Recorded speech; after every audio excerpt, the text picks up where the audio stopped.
আসসালামু আলাইকুম। হঠাৎ করেই বাংলাদেশের বিরুদ্ধে কড়া হুঁশিয়ারি উচ্চারণ করলেন ভারতের কেন্দ্রীয় সরকারের স্বরাষ্ট্রমন্ত্রী অমিত শাহ। কি কারণে তার এই কড়া হুঁশিয়ারি, এবং তিনি কঠোর জবাব দেওয়ার জন্য ভারত প্রস্তুত, এই মন্তব্য করেছেন। কি জবাব দিবেন অথবা কি কারণে জবাব দিতে ভারত প্রস্তুত, খুব স্বাভাবিকভাবেই এটি অনেকের মনে উদ্বেগ সৃষ্টি করতে পারে। আমরা জানি যে ভারতের বিরুদ্ধে ইউনূস সরকারের দায়িত্বশীলদের অনেকেই, আবার ডক্টর ইউনূসের যে নিজের দল, অনেকেই বলেন যে এনসিপির নেতারা যে মুহুর্মুহু ভারতের বিরুদ্ধে আক্রমণাত্মক বক্তব্য দিয়ে আসছেন। একই সঙ্গে চিকেন স্নেক দখলেরও হুঁশিয়ারি দেওয়া হয়েছে, ভারতের মানচিত্র বদলে দেওয়ার হুমকি দেওয়া হয়েছে। এগুলো করে শুধুমাত্র ভারতের সঙ্গে বাংলাদেশের সম্পর্ক যে তিক্ত করা হয়েছে তা নয়, বরং এক ধরনের হুমকির মধ্যেও ফেলা হয়েছে। এখন সেই হুমকিগুলো প্রকাশ্যে রূপ নেবে, আর সেই রূপগুলো আসলে কী ধরনের হতে পারে।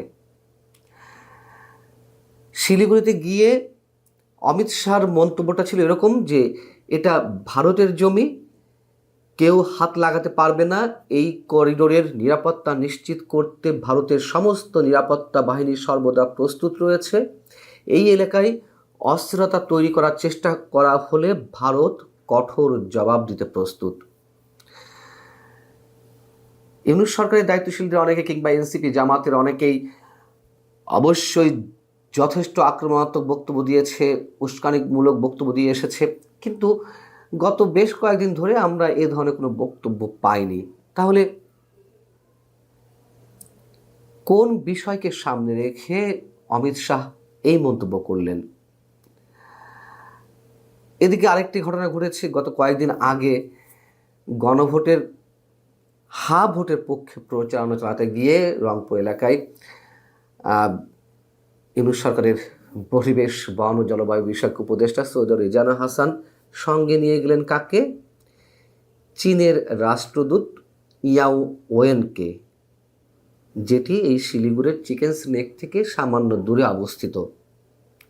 এবং ওই সময় থেকেই ওই ঘটনাকে কেন্দ্র করে আমাদের মনে এক ধরনের শঙ্কা তৈরি হচ্ছিল, এটিও এক ধরনের উস্কানি কিনা।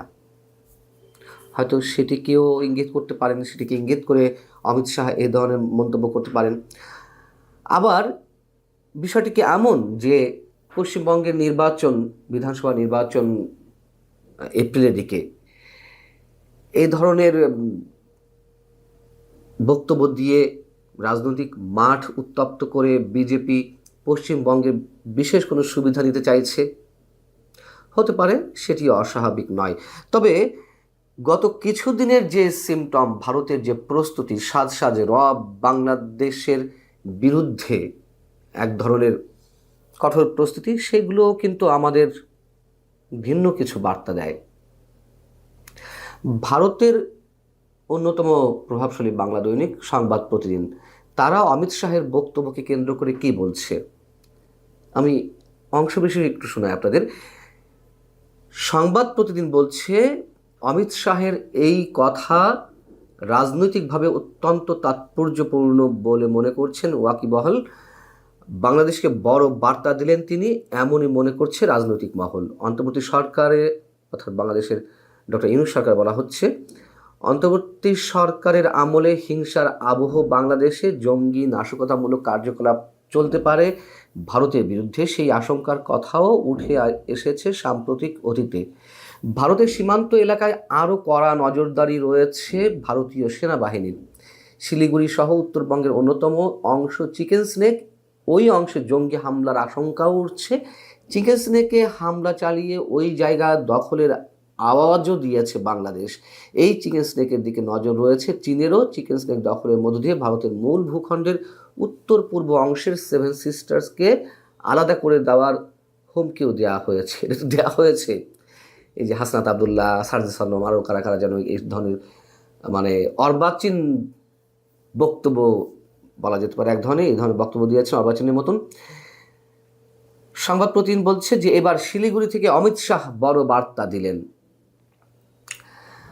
আমরা তো জানি যে শিলিগুড়ির অদূরে আমাদের তিস্তা প্রকল্প গড়ে ওঠার কথা রয়েছে। দীর্ঘদিন ধরে এই আলোচনা চলছে। চীন এই প্রকল্পে তারা বড় ধরনের অর্থ বিনিয়োগ করতে প্রস্তুত। চীনেরও স্বার্থ রয়েছে শিলিগুড়ি বা কিংবা চিকেন স্নেক বা ভারতের উপর তারা নজরদারি রাখতে পারবে, যেহেতু ওইখানে তাদের এক ধরনের আধিপত্য থাকবে।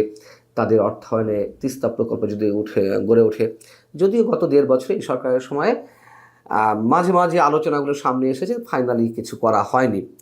তো যেটি বলছিলাম যে গত কয়েকদিন আগে সৈয়দা রেজওয়ানা হাসানের সঙ্গে যখন চীনের রাষ্ট্রদূত ইয়াও ওয়েন রংপুরের কাউনিয়া উপজেলার তিস্তা নদীর ভাঙল কবলিত এলাকা পরিদর্শনে গেলেন এবং ভোটের প্রচারণা পরিদর্শনে সৈয়দা রেজওয়ানা হাসান গেলেন, সেই একই সাথে যাওয়া হয়েছিল। তো এই যে কাউনিয়া উপজেলার এর ঠিক পূর্ব দিকের সীমান্তে শিলিগুড়ি করিডোর, ভারতের গোয়েন্দারা নাকি বলছে তাদের মতে উদ্বেগের মূল কারণ হচ্ছে এই অঞ্চলের সমস্যা দেখা দিলে উত্তর পূর্বাঞ্চলের প্রায় 5 কোটি মানুষের নিরাপত্তা বিঘ্নিত হবে। চিকেন স্নেক এলাকাটি নেপাল, ভুটান, বাংলাদেশ ও চীনের কাছে। যাই হোক, এই সমস্ত বিষয়কে কেন্দ্র করেও সাম্প্রতিক সময়ে আমরা দেখেছি ভারতের বিভিন্ন ধরনের প্রস্তুতি। লালমনিরহাটে আমাদের একটি পুরানো বিমান ঘাঁটি ছিল, যেটি চিকেন স্নেক এলাকা থেকে সামান্য দূরে, সেটি চালু করার বিষয়ে উদ্যোগ নেওয়া হয়েছে। সেখানেও চীন যে প্রযুক্তিগত সহায়তা দেবে এটি ভারতের উদ্বেগের কারণ। এই সব জায়গা থেকে এর পরপরই শিলিগুড়ি করিডোর ঘিরে নিরাপত্তা বলয় তৈরি করা হয়েছে। দিনাজপুরের ভারতের দিনাজপুরের চোপড়া, অসমের ধুবড়ী এবং বিহারের কিষানগঞ্জে সামরিক ঘাঁটি তৈরি করা হয়েছে, তিনটি সামরিক ঘাঁটি।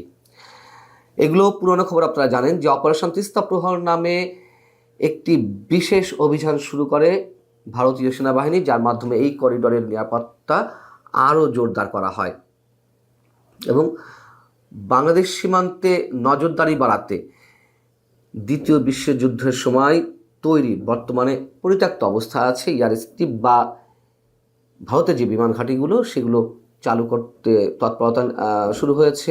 আধুনিক অস্ত্র সেনাবাহিনী ঘাঁটিতে আনা হয়েছে। আত্মরক্ষার জন্য ঢাল হিসেবে S-400 ডিফেন্স সিস্টেম ব্যবহার করা হচ্ছে বা প্রস্তুত রাখা হয়েছে। রাশিয়ার কাছ থেকে কেনা সারফেস 2 এয়ার মিসাইলও প্রস্তুত রাখা হয়েছে বাংলাদেশের সীমান্তে।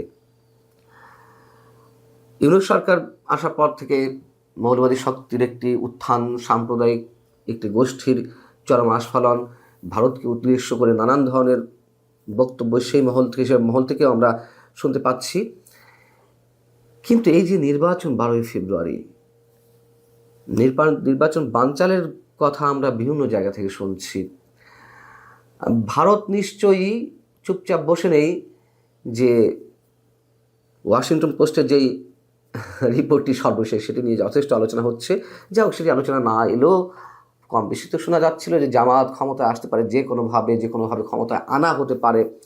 সাথে যে ইসলামী শক্তিগুলো রয়েছে, ভারত কি একেবারে মাঠ ছেড়ে দেবে যুক্তরাষ্ট্রকে, নাকি তাদেরও কোনো তৎপরতা রয়েছে? আমি বলছি না ভারত কোনো সামরিক হামলা করতে পারে, তবে যথেষ্ট পরিকল্পনা ভারতের রয়েছে, তারও নানান ধরনের ইঙ্গিত আমাদের সামনে রয়েছে। ভালো থাকুন সবাই, আল্লাহ হাফিজ।